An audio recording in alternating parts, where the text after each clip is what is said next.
Hallo, herzlich willkommen, ein neuer Teil Pouring mit Nadine. Heute verwende ich das Floetrol als Pouring-Medium mit den Farben von Amsterdam, und zwar das Blau-Grau, das Grün-Gelb, das Blau-Grün und dann hatte ich noch Oxid-Schwarz. Die Artikel sind alle selbst gekauft, selbst bezahlt und ich bekomme auch kein Geld für deren Erwähnung. Die Leinwand grundiere ich wieder mit dem Titanweiß von Neoacryl Gerstecker. Leinwand ist wieder abgeklebt, Pins sind dran, das kennt ihr vielleicht schon aus den anderen Videos. Heute nehme ich nochmal den Trichter und gieße die Farben nach und nach ganz langsam am Rand ein, damit sie sich nicht zu stark vermischen.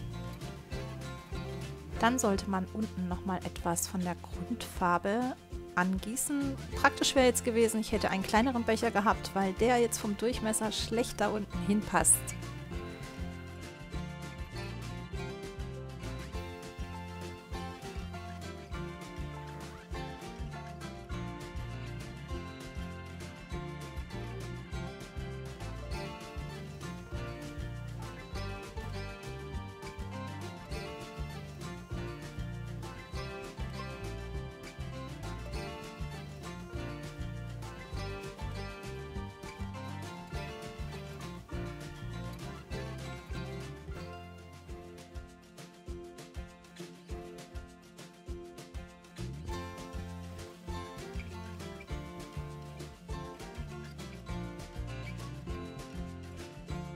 Ja, warum geht das denn nicht?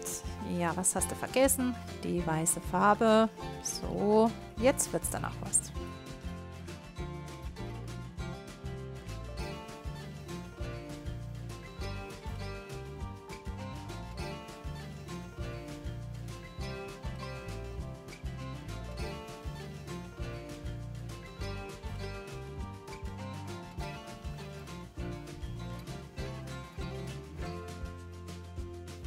In meinem Video Teil 1 war es, glaube ich, habe ich auch erwähnt, dass ich schon etwas über 100 Bilder gemacht hatte. Inzwischen bin ich schon bei etwas über 140 Bildern.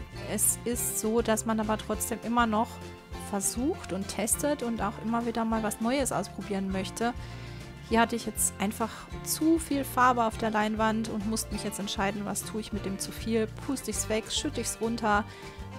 Und in diesem Moment hat sich eigentlich jetzt rausgestellt, es wird ein Versuchsbild. Ich werde da rumfummeln und testen und machen und tun, so lange bis es mir gefällt, und wenn es mir gar nicht gefällt, wische ich es weg.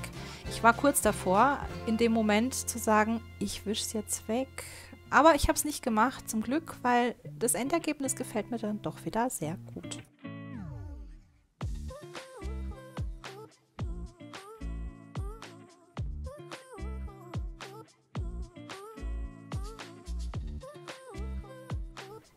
Was ich damit sagen will, ist eigentlich, gebt nicht auf, probiert weiter, testet. Es kann ja nichts Schlimmes passieren und es ist ja euer Bild, euer Kunstwerk. Ihr entscheidet, wie es nachher aussieht. Euch muss es gefallen, alles andere spielt keine Rolle. Also für euch muss es so sein, dass ihr sagt, jetzt ist es cool, jetzt gefällt es mir. Ihr müsst Spaß dabei haben und nicht verzweifeln. Wenn mal was nicht wird, macht einfach weiter, testet. Manchmal entstehen daraus echt interessante Sachen. Ich hatte eigentlich vor, ein Bild zu machen mit sehr viel Negative Space, also viel Weiß und nur so ein bisschen in der Mitte. Es ist was völlig anderes draus geworden, flächendeckend. Ja, trotzdem schön. Also gebt nicht auf, probiert, probiert und probiert.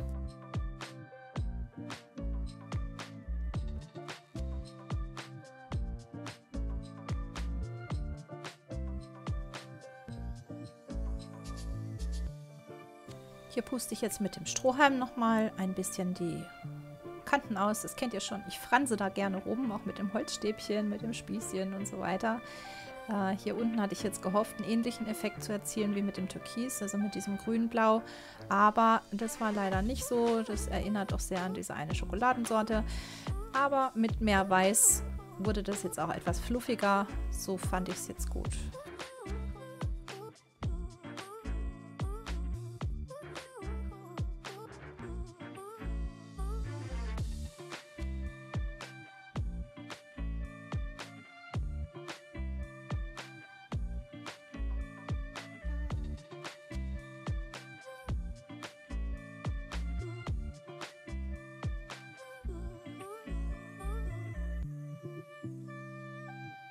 Da hat mir auch noch ein bisschen Kontrast gefehlt. Einfach nochmal etwas Weiß und die entsprechende Farbe drauf. Nochmal wegpusten mit dem kleinen Gebläse. Wunderbar funktioniert das, ihr seht. Und schon habe ich viel mehr Kontraste und viel mehr Effekte drin. Jetzt wird es wieder spannend, das Bild, und interessant.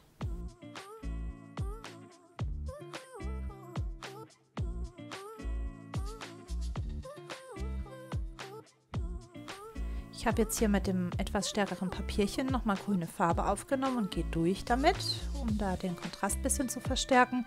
Und gleich auch nochmal mit dem Holzspatel und trage nochmal etwas mehr Farbe mit ein.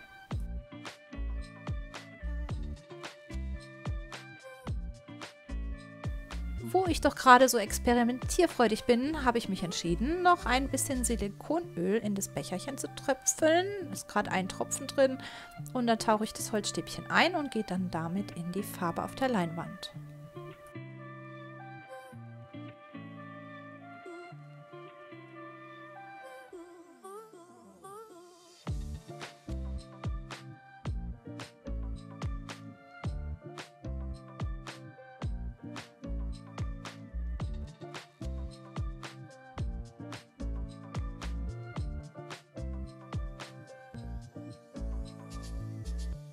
Mit dem Holzspießchen könnt ihr auch die Ränder zwischen den verschiedenen Farben entlang fahren und dann entstehen oftmals auch sehr interessante Muster.